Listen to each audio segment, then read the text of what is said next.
Hello, and welcome to episode 67 of the Dash Force Free Amigos podcast. Brian is back for this podcast. How's it going, Brian? Excellent. Glad to have you back. And my other fellow amigo, Joel Valenzuela. How's it going? Whoop, whoop. Excellent. Now, we've got two new faces to the podcast this week. If you're in the Dash community, you may know them as Ezra and Simon the Ravenger from Dash Embassy. But guys, do you just want to give yourself a formal intro just to introduce yourselves to the community and just let them know what you're about? All right, so I'll start and I do my regular thing. Hello, everybody. My name is Heinrich Meyer, aka Ezra in Dash Nation, CEO and founder of the Dash Embassy. DACH stands for the German-speaking countries, so we are acting as a full-service agency for Dash with marketing, business development, and support in those German-speaking countries, Austria, Switzerland, and Germany. And with me is my colleague, Klaus Hipfinger from Vienna. Hi people, hi Dash. My name is Klaus Hipfinger and I'm the second CEO, actually a CFO doing the financials and also a founder of the Dash Embassy DACH. Yes, Jan also said what we are doing, and if you are in the community you will well know what's going on with our proposals. Yeah, so... Is that a picture of Rothbard back there on your wall? It looks... Yeah. Mises and Rothbard, yeah. Nice. Klaus, I like your surname, Hipfinger. It's kind of like a cowboy with your trigger finger, like.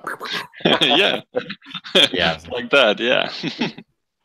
So let's see. Out of the five of us here, I've met four in person. Brian's the only one I've never actually ran into in person. Wow. That you know of. That I know of. I don't know.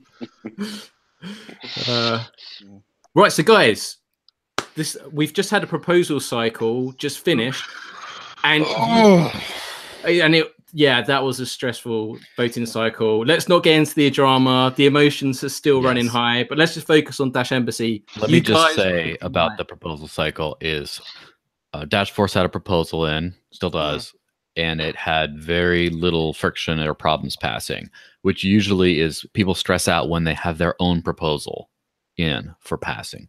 And so we had no stress or very little stress over ourselves passing, but there was just so much stress and drama surrounding the entire proposal cycle in general for reasons other than ones that affect us personally. So I feel very grateful that it's all over. We've had a lot of people checking up on the voting statistics. Even I've had to yell at my girlfriend a few different times to get off of Dash Nexus leaderboard. They got more. Just let me. I can't work like this. Stop it. Too bad. Come on, Sarah. So yes. But yeah, so guys, you must be feeling a little bit relieved because it was a battle. Let's be honest. Absolutely, we had a lot of sleepless nights. Yeah. It's a bit more relaxed than before, but to be honest, I think we will have a quite similar situation in the next voting cycle because the price is still low and the ask of core is still high. And there are good proposals have been in this voting cycle and will be in the next one. So I guess that the situation will be quite similar. And what this situation did to us was in the end something good because we improved our way of reporting. We started to make those small videos to show people what we are really actually doing because I guess that our summit, which takes around about an hour or 1 and 30 minutes, something like this, is maybe too much. And the people from Dashwatch once said that the embassy is like 40 single proposals in the end. And I guess sometimes it's hard for us to show what we're doing in the end. And because of the pressure in this month, we need to improve our reporting system and also improved ourselves. In the end, make things more efficient because the price was still going down, and So yeah, it was stressful and a bit hard, of course, but in the end, things turned out well for us in this month, and turned out well for us as a team, definitely. How are y'all doing with the 400 dash? Y'all are going to be able to make that work. Last time I was looking at the books from Dash Watch, I've seen some stuff in the red. I guess y'all are scaling back some stuff. You want to talk about that? Sure, Klaus, financial. Yes. So we have old debt currently right now, so old bills to pay. We will pay that on Monday, so we have the money now. That's great.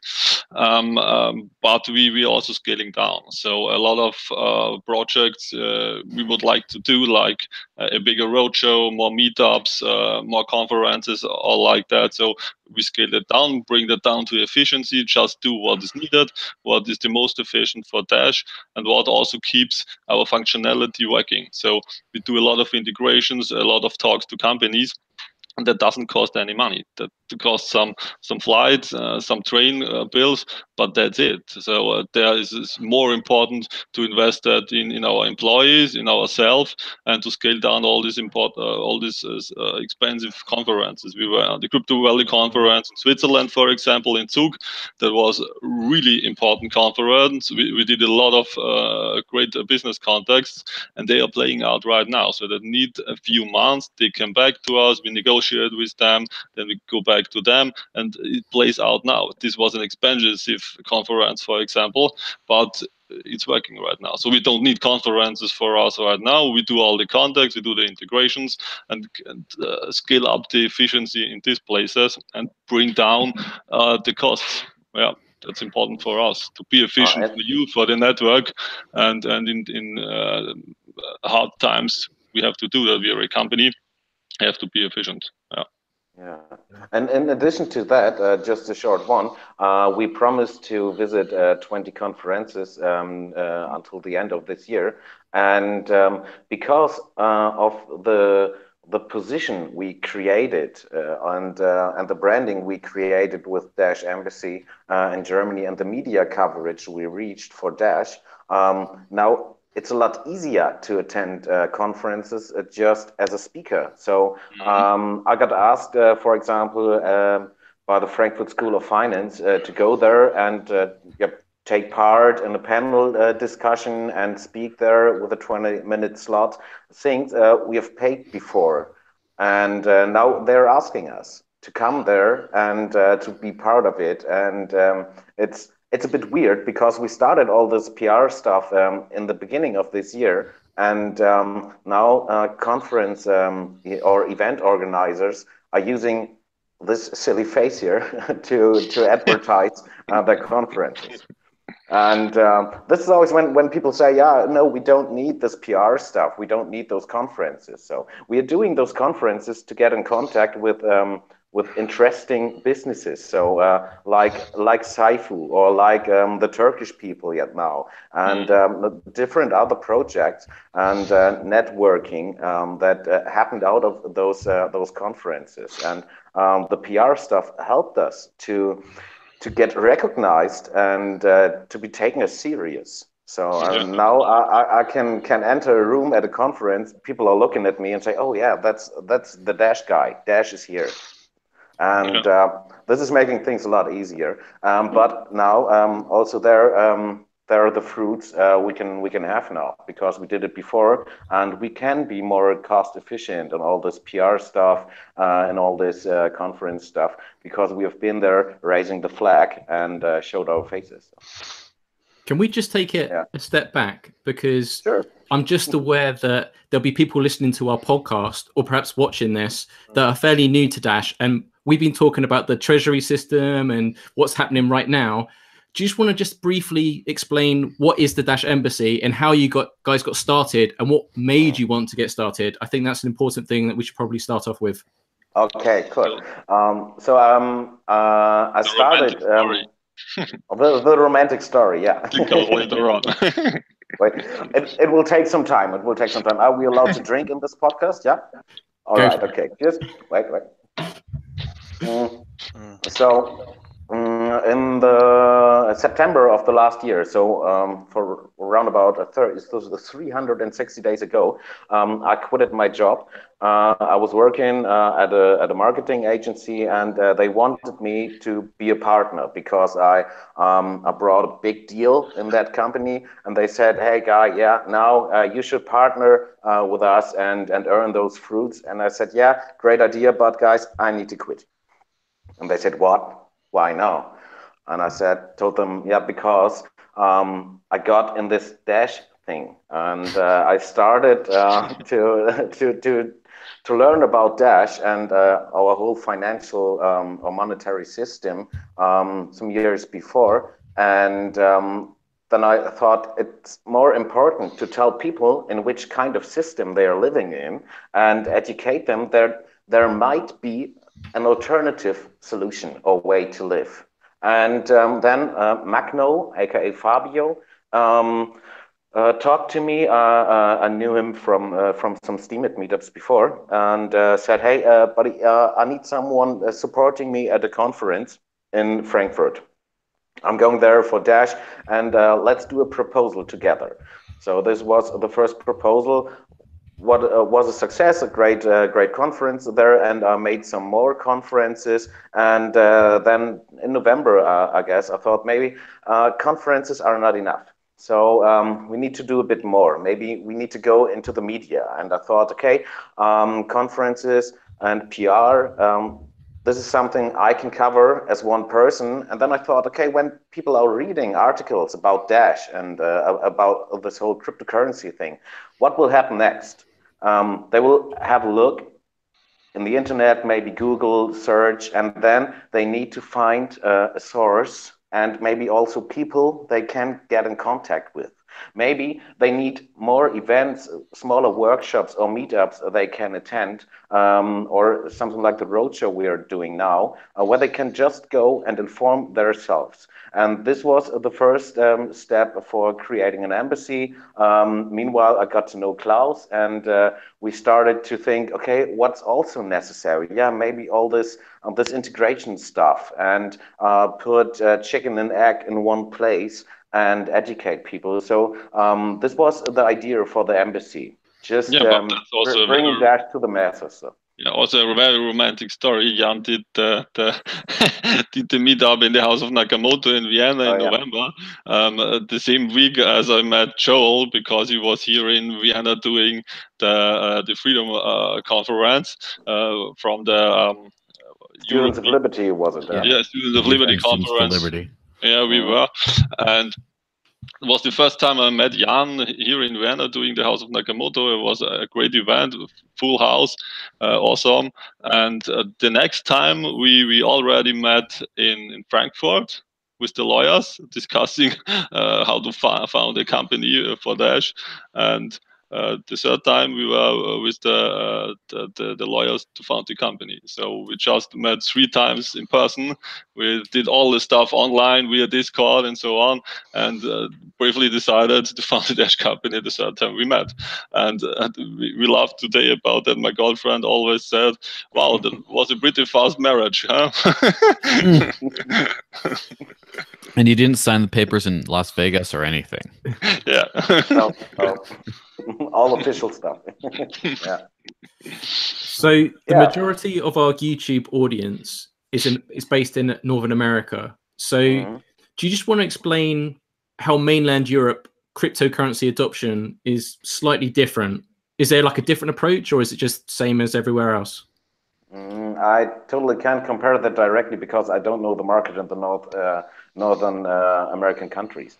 But we have 2 different or 3 different markets with Switzerland, Germany, and Austria, of course. And Austria, for example, is much easier than Germany because in Germany we got the BaFin, so the financial regulators, blocking companies, not directly cryptocurrencies, but they got high requirements. So it doesn't really matter if you're a cryptocurrency company, blockchain project, whatever. They will not allow you to interact with the German people, and it's a lot easier to do that in Austria. So at the moment, basically, the market is mostly about speculation. And this is exactly what we want to change. So come from the speculative market to real use cases. And we are working on several projects. And it's when you see, for example, those Coinfinity Bitcoin Bong or Bitpanda to go.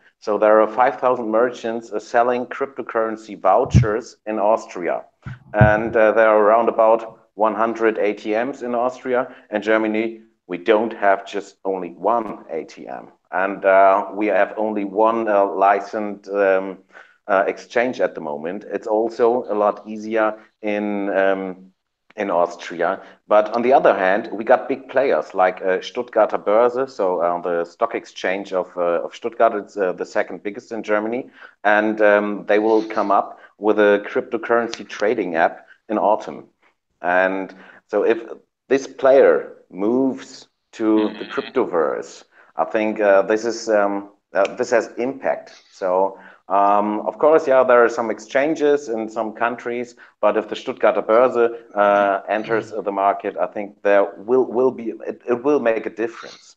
Absolutely. And The so biggest, everything over here is a lot slower, I guess, compared to other countries. But when these lazy Germans are moving, there is a lot of money to move. yeah, and the Stuttgart exchange is the biggest derivative exchange for private traders in Europe. I'm always trading there my derivatives, so they are really huge. And if they go in this business, they have a lot of knowledge of trading and exchanges and clearing, and they are very big. So that's a big step for Germany forward, because Germany, you can compare it a little to China. It's a sleeping giant. Yeah, if we break up this Buffin monopoly and get our Dash exchange, our Dash ATMs in the German market, we are the only one. How are things on the ground there in Germany media-wise? Did I see that Dash is has more mentions in Bitcoin and Ethereum? Is that right, or am I wrong on that? No, that's not right. We're in the coverage at place number 3, but not included there is Ethereum, because for us we compared Bitcoin, Bitcoin Cash, Litecoin. We compared IOTA because it's from Berlin, and we compared EOS because it's the biggest ICO we had. Since ICOs existed. So but we are at the 3rd place behind Bitcoin, Ethereum, but we have beaten Litecoin and Bitcoin Cash in combined, for example. How is that measured, and how close is it? How close it is, I don't know the exact numbers anymore, but I can have a look at it if you want that right now. Yeah, how's it measured? It's Google Trends, I would assume. So I was just going to say that it sounds like the approach with Germany is a bit different. And I think one thing that Dash Embassy does particularly well, and from what you've just been saying about Germany, is education is still a large part. And I know Ezra Jan is particularly good at this, because when he came on, I remember having a good 2-hour hangout chat, and we were just talking about the monetary system and how to wake people up, books that we've read, and how we have to educate the masses in order for them to actually fully understand the problem, to know what the solution is, so we can steer them in that direction. Do you just want to talk about that? Because I feel like that's one of your biggest selling points. Totally. So this is why I quitted my job. But I guess we can go by this strategy for the early adopters. And when we have a critical mass, then we need to switch from education to real marketing. In the end, also the educational stuff is a kind of education-based marketing in the end, similar to what Martin Oganuga did at Leuphana University. I've been there and supported him with those events, and in the end, it's exactly this. So we are educating people, but by educating people, we are just showing the problem. And for example, if you want to sell something, whatever it is, tell the people that there is a problem and that you have the solution. And in our region, people don't really recognize the problem because we have a quite stable currency. Mark, maybe you will say, "Oh, it's the euro. We got the pounds. That's better." But no matter. It's quite stable. That's quite a good currency, but it's still a bad system. So people in Venezuela, for example, or maybe also in Turkey, don't need that education that deeply. And at the moment, we can convince early adopters and ideologists with this educational stuff, but we will need to switch sometime in future to just being fancy and cool using Dash. Yeah, but not only that, you have historically the issue with the inflation in Germany and Austria from the world wars. So Sure. people are very in fear of getting this again if the euro collapses, if something, a new banking crisis happens, maybe by Brexit or Turkey. We will see that in the next year. So people are aware that we have a working euro currency system, but the European Central Bank cannot rescue Turkey or Italy or Spain. So people buying crypto to invest and to hodl, and maybe to have a good diversification if the crisis hits. Yeah, I've noticed that a lot of people discount severe cultural differences and on the ground differences between locations. Like, for example, New Hampshire seems like one of the worst places for cryptocurrency adoption because it's a very old state, one of the original colonies. It's been there forever. It's very rural. There's a lot of farmers and just kind of old people and stuff like that. You wouldn't think that's good. But then, of course, you have the Free State movement, and that's made it one of the heaviest spots. And there's a lot of differences between, like, some people here don't really care about getting away from the US dollar, like the average person. But then you have people in, say, Venezuela who really want to get away from the petro. And it reminds me, when I moved here, I was a martial art instructor in Phoenix, Arizona. And when I moved here, there was a school that I started teaching at here. And they said that, oh, Taekwondo doesn't work here. It's just people just aren't as interested. They're a little bit more resistant to try new things. It just you can't make a school be successful. People, yeah. Yeah, and then I started to think that's absolutely, in my opinion, a loser mentality, that you can't make something work everywhere. So, like, a lot of people say, oh, no, Dash is not going to work there. It's just like, I've heard both things. I've heard people say, don't try to promote Dash in the first world, in developed countries and successful countries, because they don't care. And I've also heard people say, don't promote them in developing countries or countries with economic crises, because it's a lot of insecurity. They don't want to do it. And also the government can just ban it, and then it's all over. All your adoption work is over in a second. And I think both kinds of approaches sort of lose the truth, which is that this thing needs a unique approach, but can work everywhere. Yeah, and it's also a little bit naive to think that the first world is not important for cryptocurrencies, because we have a global banking system. And if a bank in Venezuela collapses, it will also hit European banks. Yeah, so we are all connected, have globalization, even if Trump don't think globalization is good or bad whatsoever, but we have it. Yeah, so if like Turkey, with Bitcoin. If Bitcoin takes a hit with an ETF or something, everyone's price tanks. That's absolutely. And if Turkey gets more issues in the next month, there are a lot of banks in Europe which are underwater. Yeah, you have German banks, you have French banks, you have Italian banks. And who will rescue that? We, the people. It can't work out again.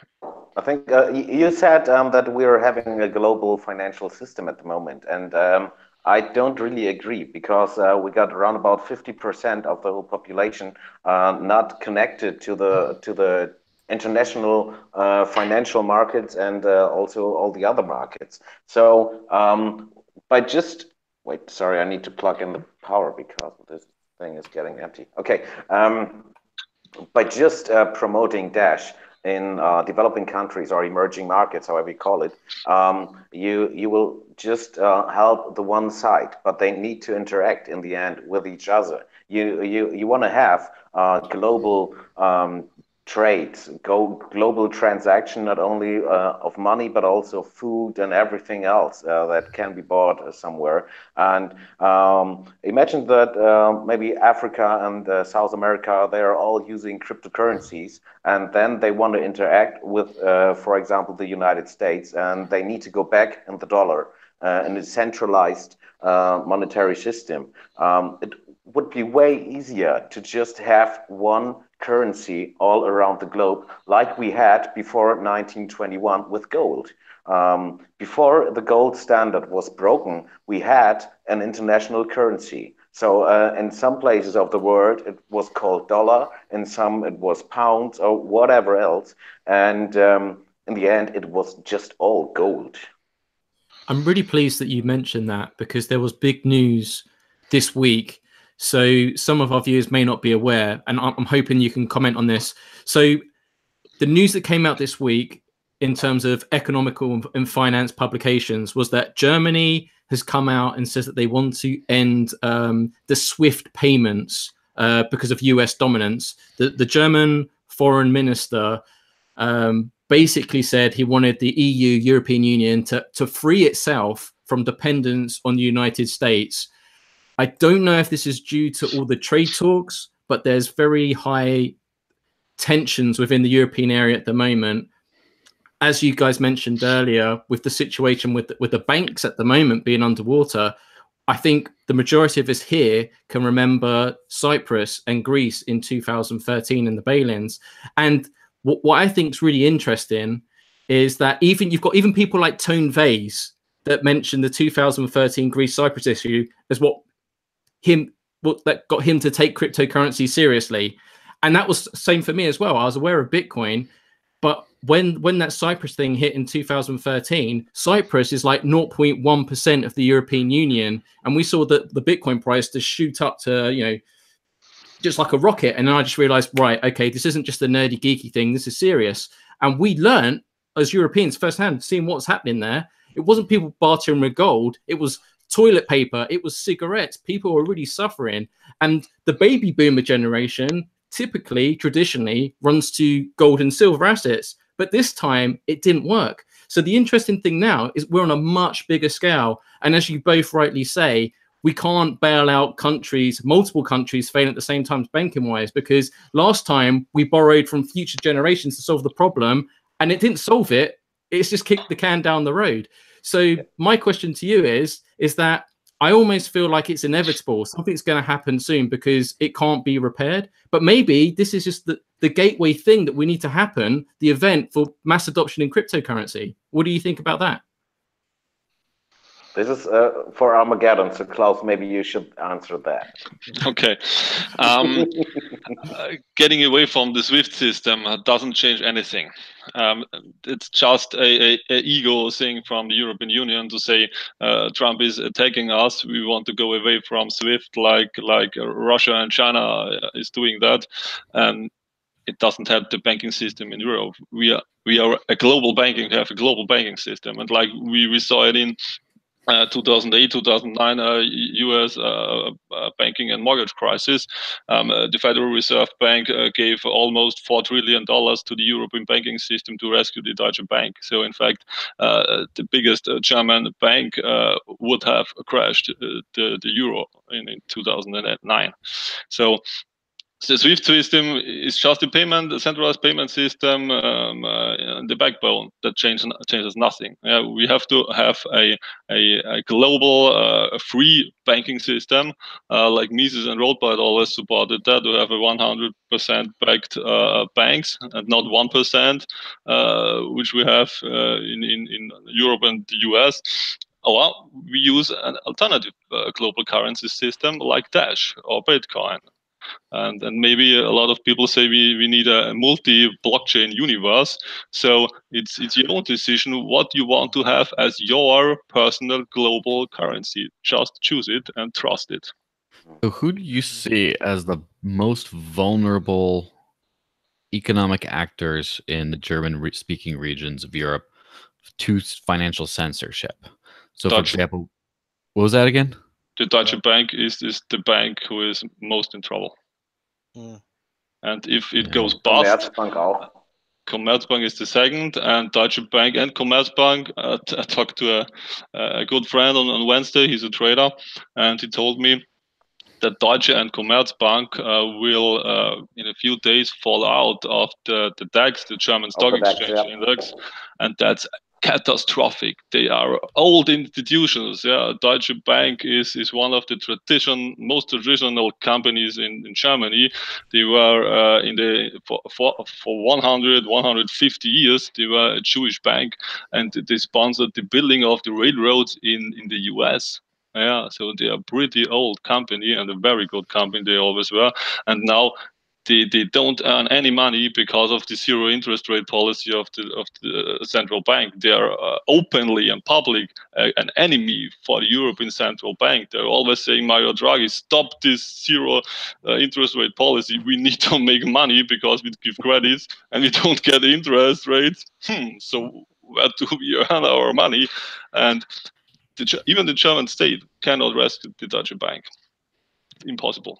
I want the Deutsche Bank to fail because they were complicit and they were found guilty of manipulating and fixing the US gold price. In 2016, they had to pay like a £60 million settlement, and they were actually part of a global cabal of banks, and they've actually moved. It used to be there was a number of different banks and they would come together, but Deutsche Bank actually came out of that. So for me, in terms of their history and their involvement and their exposure to the derivatives market that you expressed, yeah, it's a nightmare. It's just blowing a bubble like absolutely. But now the bubble's just the whole room. It's ridiculous. I'm absolutely on your side, but the issue is the Deutsche Bank alone has more toxic derivatives than all US banks together. And nobody ever can pay these debts.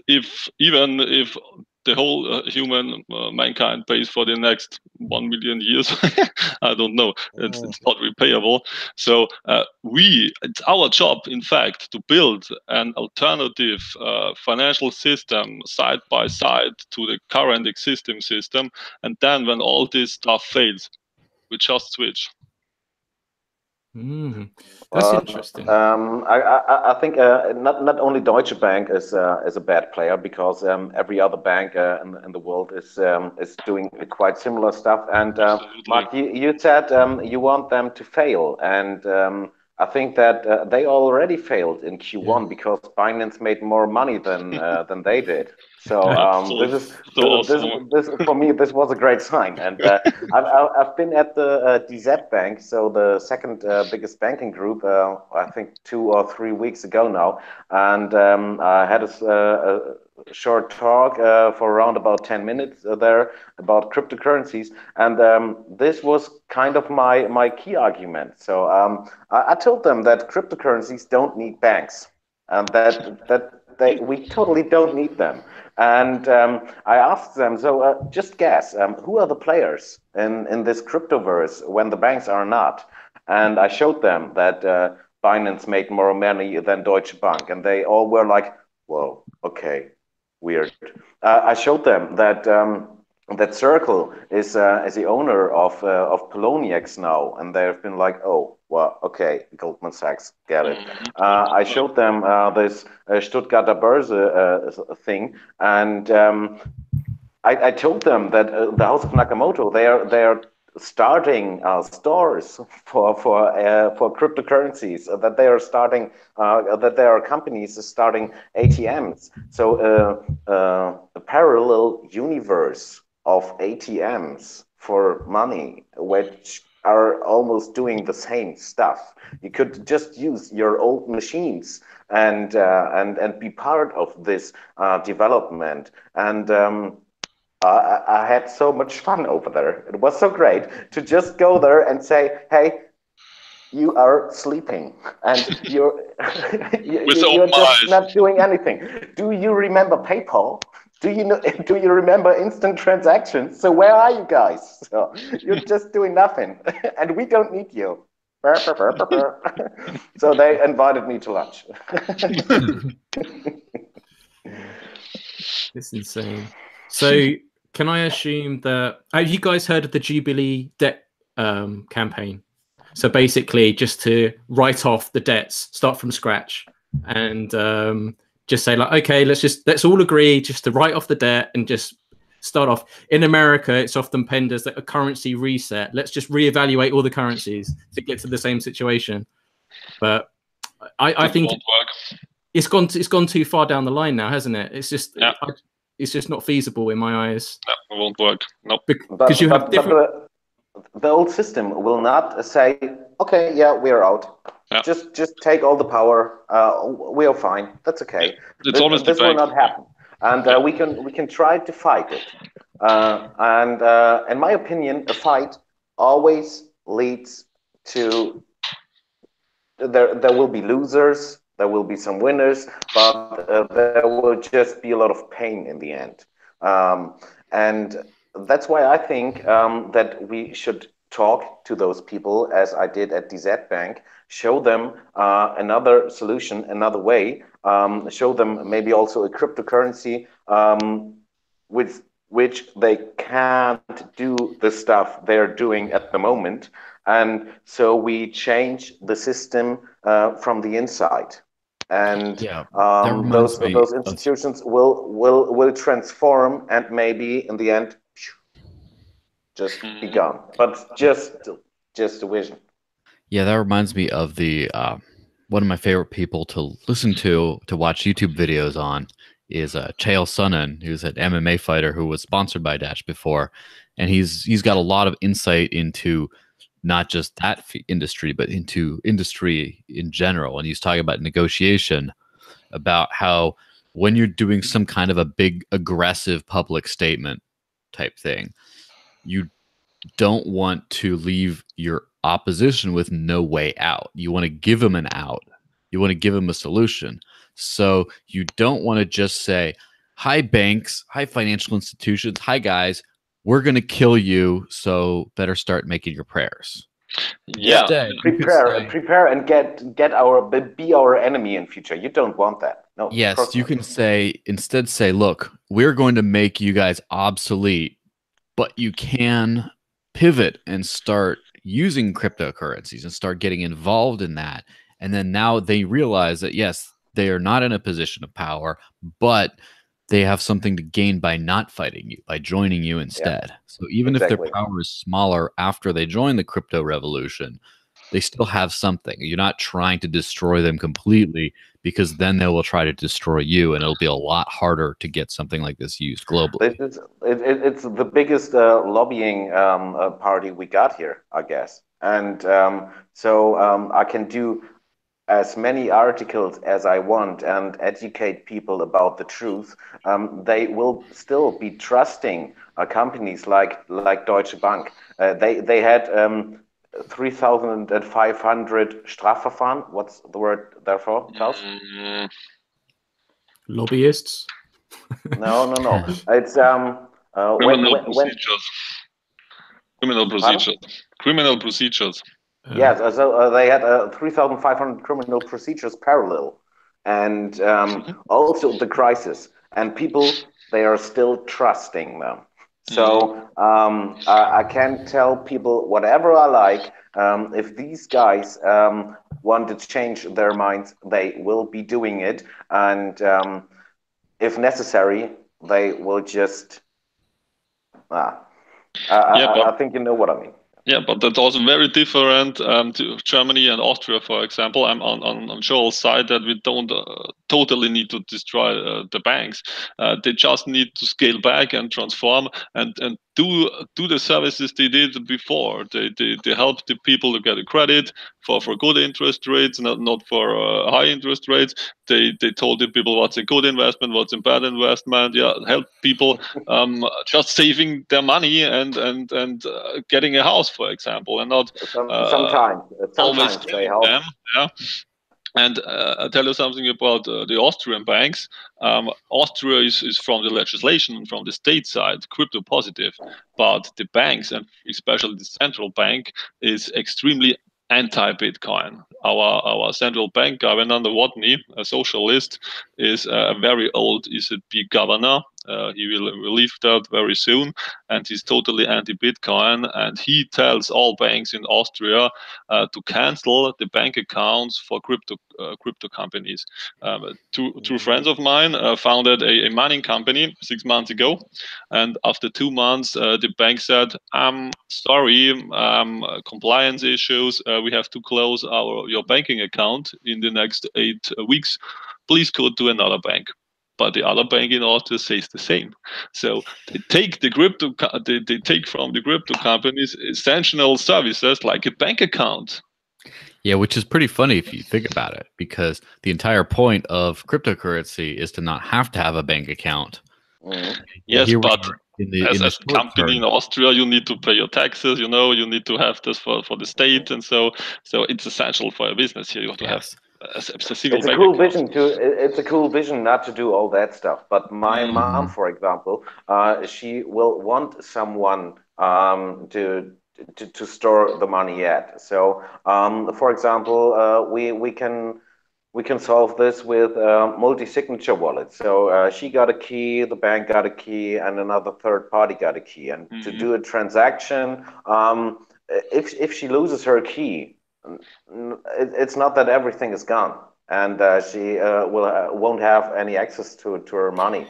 And I think this is some kind of solution. But we talked a lot about banks at the moment, and there's a bigger part in the industry for transactions like payment service providers and clearing houses and all that stuff. Yes, exactly. And this is also something I would like to talk about, because we posted a survey on the forum and asked the community masternodes, every community member in the end,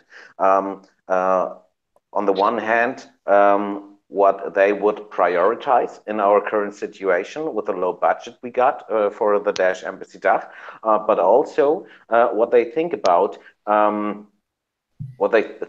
investing in those companies. For example, a payment service provider offering payments via MasterCard, Visa, whatever else, and to invest in this company and bring Dash in this company to earn money with one of these centralized companies, to use this money to promote Dash again and get more decentralized in the end and get rid of those companies earning money for transactions. So yeah, in the end, they are also part of or kind of enemies, but it's the same thing, I think, because if there is a merchant who would like to accept a cryptocurrency but don't cares what a cryptocurrency is.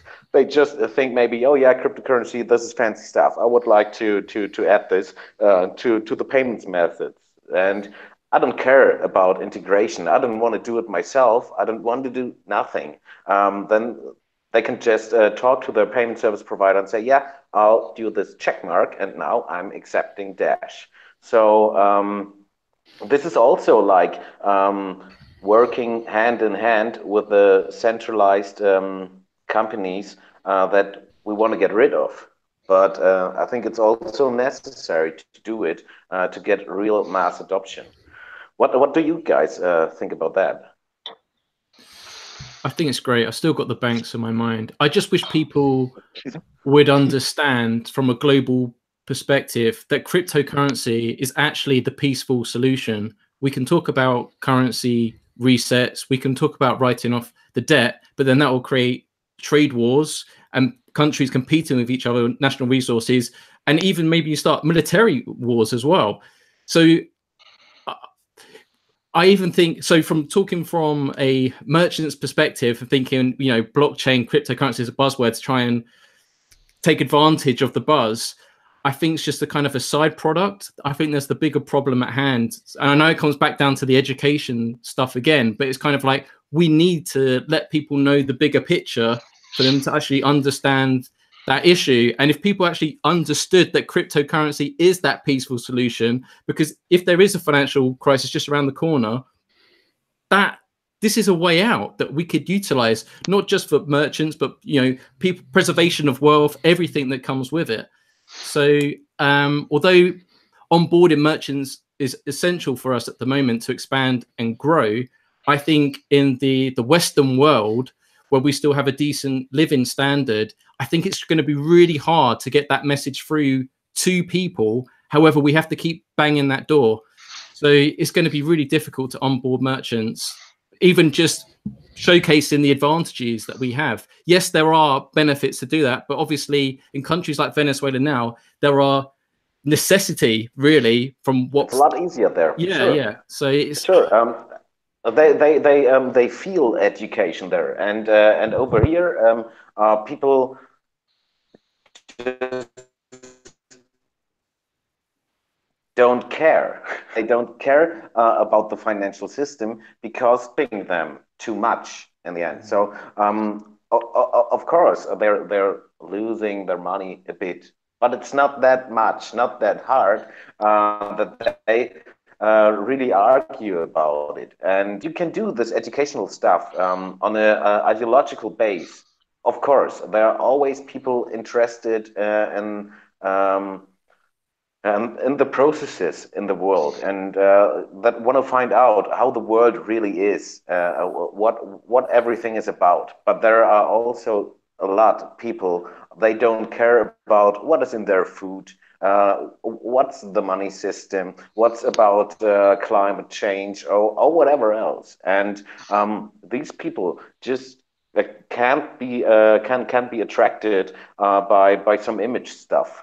I guess, in my opinion, it's like you're right. You want a Coca-Cola or Pepsi, and in that stage, maybe in 3 or 5 years or so, we will have this Euro or Dash. So yeah, absolutely. And therefore, to bring those merchants in the adoption of Dash, I think you need solutions they already know. So if I would like to sell cola in a bottle and Pepsi in something made out of paper, no one want to have the paper stuff. Maybe Pepsi is better, maybe not. Totally doesn't matter. But the package is just bad, and that's why I think we need to make it that convenient to adopt Dash. Yeah, just in the way people are used to. Give them the bottle, no matter what's inside. They want the bottle. Yeah, speaking of the education, what's the status of y'all's the ambassador program? I saw that video where y'all got tons of promotional material. How many ambassadors do y'all have, and what regions does that cover? We turned that off the budget situation at the moment. So we can't pay them, but we're working on at the moment at a better solution. So we prepared those letters we want to send out to merchants already accepting Bitcoin, and we want those merchants, but not Dash. Yeah, we want those merchants to accept Dash. And then we want to offer them kind of a promotional package. So we will help them to get on discoverdash.com. We will support them on our social media channels. We will try to bring them in media. And we will also offer them to do a meetup with a Dash ambassador. So that we have chicken and egg in the room. They can invite their customers to get to know stuff about cryptocurrencies and Dash. And therefore, we will work with ambassadors. Some events we will also do on ourselves. So I'll go to the northern events. We got a small team in the south of Germany. These are 2 of the ambassadors we already trained on the training days for the ambassadors with 8 other ones. We will use them for the south because they're great guys. We got one for the west, and we will only use them on demand when we have a merchant who's willing to show what he's part of and increase the Dash payments at its own store. Because I think this might be most efficient. So we can, of course, and we will go to universities with the Dash Roadshow. This is something different, yeah, and do our job there, or to the Chamber of Economics. But we will use the ambassadors only for those events in future while the budget situation is tight. Yeah, how are y'all handling y'all's legal stuff? Did y'all did y'all have a lawyer on retainer? Is that still going on, or how is that? Are y'all scaling that back? We've paid some stuff for Präzedenzfälle, precedence cases. I don't know the word. Klaus, can you help me? Let me so clear. Okay, thank you. We have figured out some legal frameworks for masternode owners, for merchants, for traders, all that stuff. Therefore, we paid to the lawyers and tax consultants, but in the end, that's done. So. Yes, we scaled down our law firms too, because we also keep GDP sync ready. We can tell people a big part was annoying, but yeah, we went through that. Yeah, sure. And so at the moment, we got only the tax stuff for the company, and so we scaled down the cost for that a lot. Yeah. But we created on our website, for example, I think it's also available in English, isn't it, Klaus? Yeah, it is. It is, yeah. So a masternode owner can just have a look at the Dash Embassy website and knows, okay, this is how it works in Germany.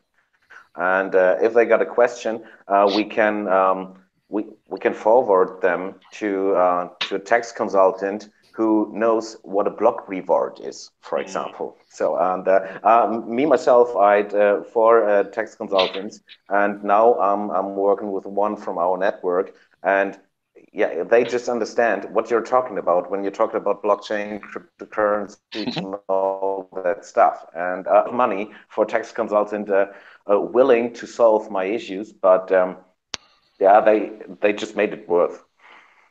I thought one thing that I found particularly interesting was an idea that you floated last month. I don't know what the current status of that is right now, but you were, and I think this will probably interest Brian as well. You were talking about the possibility of perhaps buying into like an ATM business to kind of be like self-sufficient. Is that just off the table now, or have you looked any more into that? No, this is what I want to say something about that right now. Yeah, Jan said before. We want to give the customer, the merchant, a use case he knows. So in the German-speaking countries, it's usual to go to an ATM, get your money, and then pay with the paper money at the merchant. And in fact, that's the case we should start first. So we have crypto ATMs. You get your Dash there, and then you go to a restaurant or to a coffee, and you pay your coffee there with your smartphone. In fact, it's just one little change. You don't have your wallet, your normal wallet. You have your smartphone wallet. So in Austria, fortunately, we have a monopoly, the Courant company, who has the biggest, ATM network here. They have currently over 50 ATMs, I think, and they want to expand to over 100 in the coming months. And they are also partnering with other ATM companies. They want to start it in Germany and in Switzerland too. And there is a holding company over this one, and they offered us a chance to buy into that. So I have to be a little bit careful what you say. Don't tell them because you're not allowed to, Klaus. Because we signed an NDA, so have to be careful about that. Yeah, but that is absolutely not off the table. We are in negotiations with them, and as soon as Dash prices and the treasury thing is a little bit better, we went to make that public, and we want to decide the master nodes what percentage they offered us we want to buy in. So that's your decision. In fact, we manage that, and later on when we hang our shares to Dash Venture, probably it's your dividends. Yeah, we talked about that with Ryan, because we don't know if to connect to the trust or to Dash Ventures or whatever, but we will find a solution for that, so that the network owns the embassy in the end. And those things, the ATM companies are also buying in a payment service provider take time. and we need to prepare that. We had the first. You're a little bit lagging, Jan. Your internet connection is bad. With Grant, the mother group. Oh, sorry. Can you hear me? Yeah. Still there? Yeah. Okay. Okay. Yeah.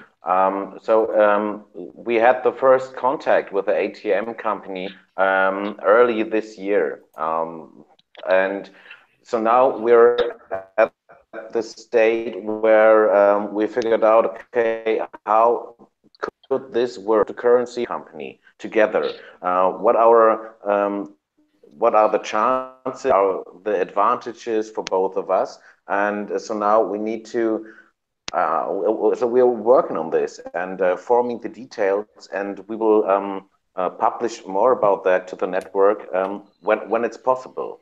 And I think, or I really hope that when we finish that, the price will be back at a higher level, so that it might be easier to buy in. So, but it's not finished. It's ongoing.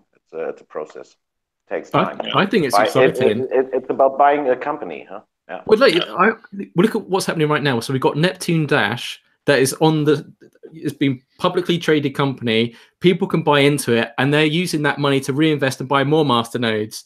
This would be a really interesting avenue on the side to say, like, okay, we're in the ATM network, and we'll reinvest those funds to create more ATMs and spread them out. Exactly. Exactly. And Mark, imagine that there's a Litecoin at an ATM. Who will benefit of it? Dash, because Dash owns this company. Yeah. So, oh wow, I didn't even think about that. Yeah. Yes. And so we can benefit from Bitcoin purchases or Litecoin or whatever, and use this money to promote Dash. So thank you everyone out there. Thank you, Charlie Lee. All of that. You know, it's funny. You are creating our budget. This is so genius. If I go to Europe, there's like a reverse psychology thing going on in the Monero community of don't buy Monero. And it would be interesting to add onto that, don't buy Monero because it finances Dash. I mean, I think it's brilliant. I would love to go to Europe and to see one of these crypto ATMs. I go to it and then I just see Bitcoin, Bitcoin Cash, Litecoin. But how if I want to withdraw or get one of these currencies, the fees are like just ridiculous. And then there's just Dash and it's the cheapest. Yeah. Yes, that would be amazing. Exactly. Yeah. Sure. Now I'll tell you. That's what it's about. Yeah. Yeah. Oh, Joel dropped. Let's wait. But Mark, also imagine, so ATM is one part, yeah. Imagine there's a payment service provider, or just think about an exchange. Yeah, and I want to give a Dash-owned exchange. I want to give another thing on top of that. Then, yeah. So our Dash embassy concept is an open source Dash company concept, so everybody is open to found his own Dash embassy in Britain, in Brazil, in Thailand. We support currently people in Thailand to start their first Dash embassy in Asia. Turkey will hopefully will be added soon. And think this bigger now. If we have an ATM company owned by Dash in Europe, for example, and people start to build up a Dash embassy in Portugal, so great. We found with our own ATM company a subsidized one in Portugal, and we can work together with the Dash embassy and the Dash ATM company to build up a new Dash ATM network in whole Portugal. And in fact, the Dash embassy can finance itself via this, so they don't need at the end treasury funds anymore. So we can have a sustainable working system with crypto to fund our own embassies, our own efforts, and the treasury isn't needed anymore. Klaus, please stop that, because it's a tight budget situation, and maybe some guys out there will remind you about that in the next voting cycle. Yeah? That's if you to the next 5 to 10 years, so not to the next month. Okay. and stop drinking. Stop drinking. It's only a summer's beer apple wine. Come on. Yeah. Which, by the way, I did notice when spending time in Austria that there's a lot of wine that people drink all the time, but it's nowhere near as strong as the wine you'd find in, for example, the United States. U.S. type wine is like 11 or more % alcohol, and Really? and then in new wine in Austria, you have like with every meal or something is like 3%. It's like weaker than beer, and sometimes they have spritzers where you mix it with bubbly water, and it's all just very, very weak. And so it's not, don't get crazy when you see that's another cultural difference, right? I didn't know that. It's interesting. Yeah, because you see people in a lot of countries drinking a whole lot. Yeah. And sometimes you think, oh, they must be alcoholics, but it's like, well, it's not that bad.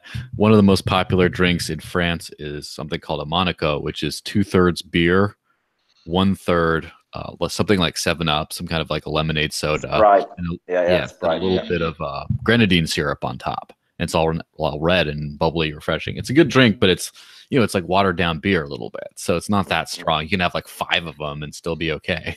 Yeah. Well, I'm actually really excited about this ATM discussion because you're kind of pioneering in a way, and even if it doesn't come to fruition, you have to explore these things because it's going to happen at some stage. No matter what the project is, we're having to work out all the different kinks, the areas, what's possible, what's not. So it's actually you're going into the unknown, but someone's got to do it essentially, and you've got to carve out all these ideas. I mean, I think it'd be amazing if it was the first Dash Venture thing, and we all want to hear more information about that and understand that structure. Speaking as a masternode owner, but just for the network as well, it's exciting. And not to brag.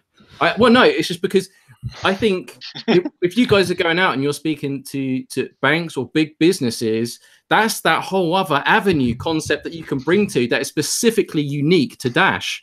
And that, I think that's a huge selling point. So we really need to refine this idea and package it so we can push it as a vehicle that is a real asset to Dash. So yeah, I'm just, so you can see by my excitement, I want this to happen. And we're working on it, but it will take time. We are from the middle of Europe. Everything takes time, but then might be great. Yeah, and not only that, in general, Dash need to think of this approach. If we fund a company, a startup, they have to give us a big stake of the company. Then be honest, we talked about the banks. So if you want to buy a house and you get a mortgage, so in fact the bank owns 100% of your house until you have paid your mortgage. And so if you sponsor Pay2Mat, for example, I talked to a masternode owner 2 days ago about Pay2Mat because he said to me, hey, look at this, it might be a good post solution for Europe. And I dig deeper into it and realized that we gave them through a proposal $180,000, and they also went to Waves and got another $375,000. So in fact, they got free credit from Dash and from Waves and funded its startup. And we don't own a single share of Pay2Mat. It's a great PSP. It's a great POS company, and we don't own it. Why? So similar, General Bytes.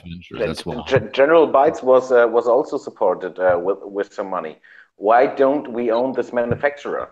Yeah. So it's like we had situations where and I think the Voltoro one is still on where companies, and I also did a proposal doing exactly the same. So I'll take this example. The Dash DAO paid Coinfinity, an Austrian exchange, around about 20,000, 25,000. I'm not sure about that anymore.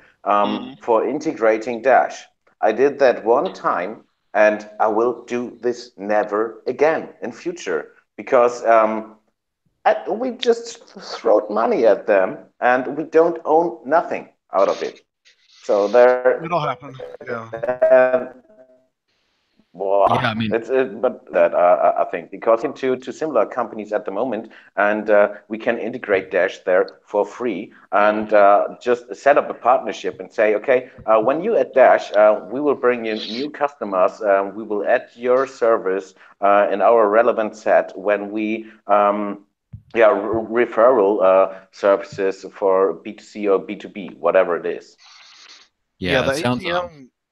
Sounds very familiar to current situations where we don't own any percentage of Alt 36, for example, but they did have a signed exclusivity agreement. And then there's, for example, there's a lot of money that went into the Kuvacash project that also did not have any equity in the company either. So there's a bunch of those utility nodes. I haven't understand the system, but I haven't dig deep in that. So yeah, it's complicated. I'm sure that's a discussion for another day. But point is that Dash has thrown a lot of money at people and at projects and things like that, and have not gotten anything specific out of it. Which reminds me of a general idea I had that once we have Dash Ventures up and running and can participate in that, we would be wise to only invest in companies at, like, let's just say a limit of 20% of their entire capital. So we're not exclusively funding, and it should be the last 20%, right? They've already gotten the whole rest of the money. They've already gotten something going. We're just kind of finishing them off. They've already been vetted. Yeah, they've already been vetted. And then we have some kind of a stake in the company and some kind of exclusivity sort of agreement, which of course would vary based on the thing. But that might be something that keeps.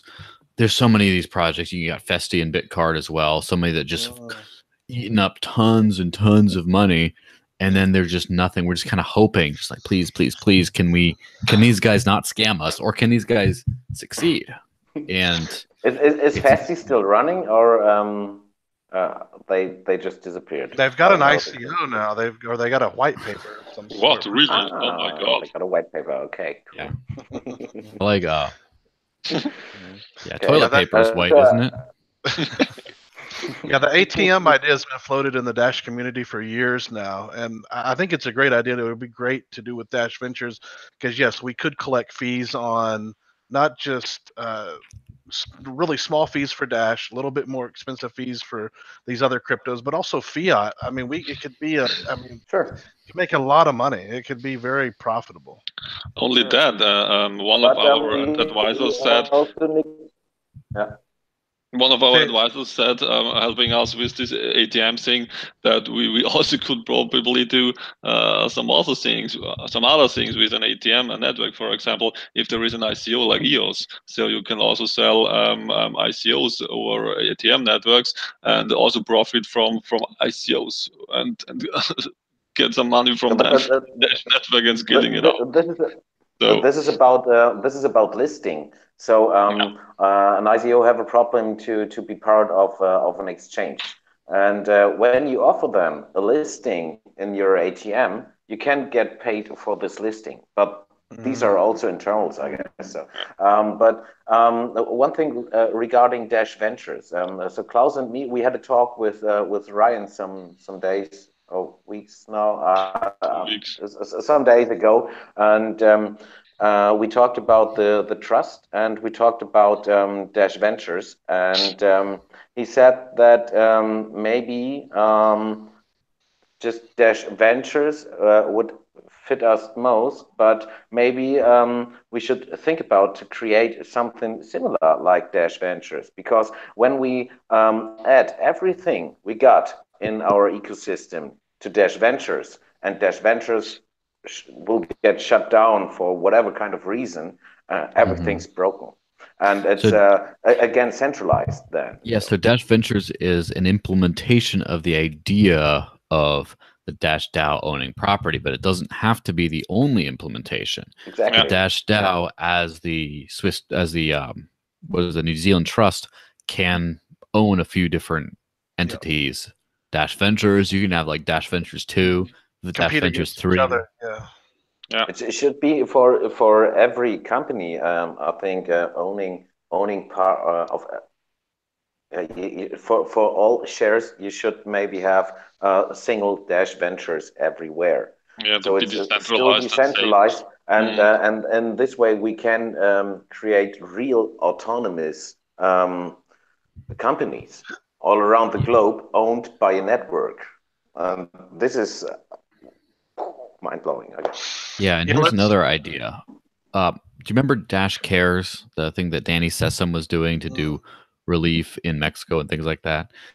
Maybe you could, with his consent, steal the branding and make a charitable nonprofit organization directed by the Dash DAO called Dash Shares that then people can make. So right now, the way nonprofit organizations work, at least in the United States, is that donations to them are tax exempt. And so if you bought Dash and sent it to an organization, then that's not tax exempt right now. So if you just buy Dash and then send it wherever, that isn't. But you could get a large tax write-off by being able to donate to an actual nonprofit. So having a Dash Cares thing also under the greater Dash DAO, you could have a lot of people doing donations and charitable work all over the world with the Dash branding and name recognition on it. Yeah, isn't this a kind of a real vision from even like Dash hospitals and Dash schools, private initiatives in the future funded by the Dash ecosystem? As well as Kardashians, you know? I don't know the project, Joel, you talked about, but you pronounced the country wrong because it's not Mexico, it's Mexico, because they're mixing the best drinks down there. Mexico. Well, that's what happens Mexico. if Delta Engine puts all the My Dash Wallet mixing nodes down in Mexico. It's Mexico. What are they, Mexicans? All right, let's wrap up. Yeah, man. Well, I think this has been a fascinating talk. And just from everything from banking to businesses to ventures to funds to taking over to Skynet to everything. It's been pretty interesting and enjoyable conversation. So I hope everyone's found this entertaining. It's almost like they're exiting the system for the better. It's a bit like Brexit going to World Trade Organization levels, but it's like Dash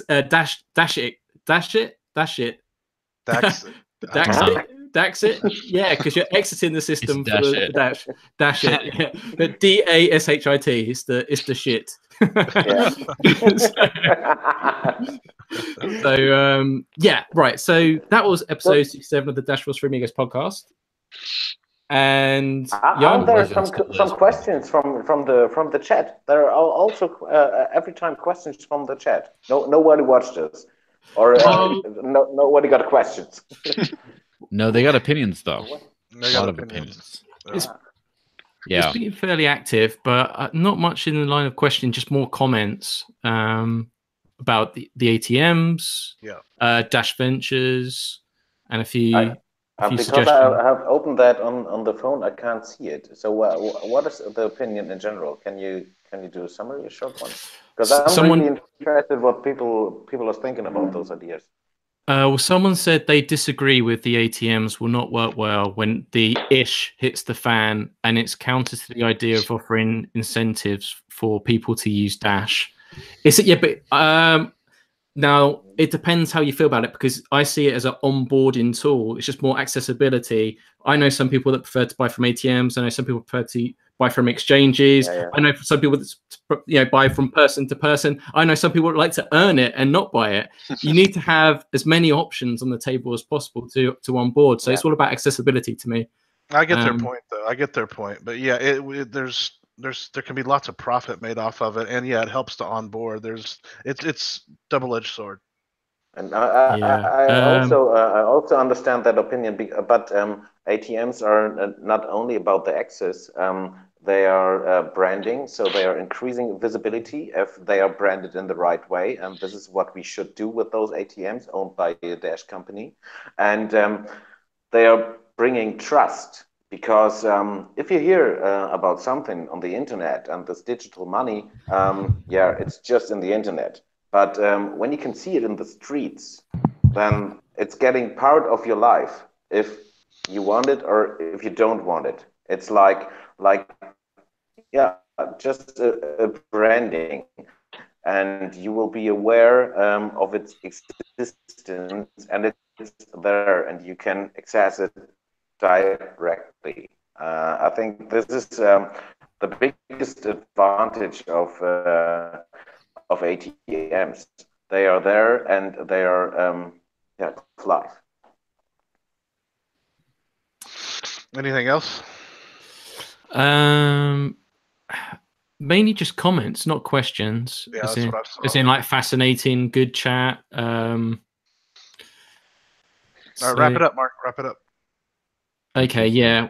Yeah. We've gone about a good hour, about a good hour and 10 minutes. 15. Or 15. Let's say that. Right. Okay. Well, yeah, I've really enjoyed this. So, firstly, congratulations. I'm really happy. Dash Embassy. It's got the funding. It was a crazy voting cycle, and congratulations to the other proposals that have been funded as well. Congratulations to us. Congratulations that Mark, Brian, and I still have jobs. Yeah. Not like it was close, but still, it's like it's never for sure. We always, all of us working for Dash, have to earn it every single month. Absolutely. Yeah. Sure. Thank you, guys. Thank you for having us. You know this. It was a pleasure being here, and yeah, hope for another time. Excellent. Yeah. So, if you've enjoyed this video, please like, share, and subscribe. Joel, are we going to do the after party this week? Possibly, yeah. Why not? Yeah. We were going to not potentially, because there was going to be that business call that everyone's going to be on, but I don't think it's going to happen. So, after party. If you know us, message us on Discord or wherever else, and just say, "Wait, I want to get in on the after party." And we usually hold an after party on Discord. So it's limited space, up to 10 at a time. It's just like this, except instead of 5 people, it's 10 people. And it just lasts until either some of us have to go eat, go to bed, come back, or until the booze runs dry. Whatever it is, it lasts on for a long time. So if you just want to hang, a lot of cool stuff, a lot of like, tell me what you really think moments, a lot of business deals, a lot of like other great insights and things happen. So if you want to be on that, ICO advices. Yes, a lot of scams get formulated. But yeah, a lot of good stuff happens. So join the after party. Ask any of us, and if you don't know who we are or how to reach us, maybe you're not supposed to be in there. Right, guys. Before one last thing, how can people find out about Dash Embassy? What's the website address? What's the Twitter handle? You've got lots of stuff going on. How can people find out more? Just Google Dash Embassy, and you will find everything you need.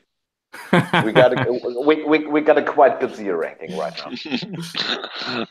That's working very well, yeah. Well, there you are. There you have it. So that was episode 67 of the Dash Force Free Amigos podcast.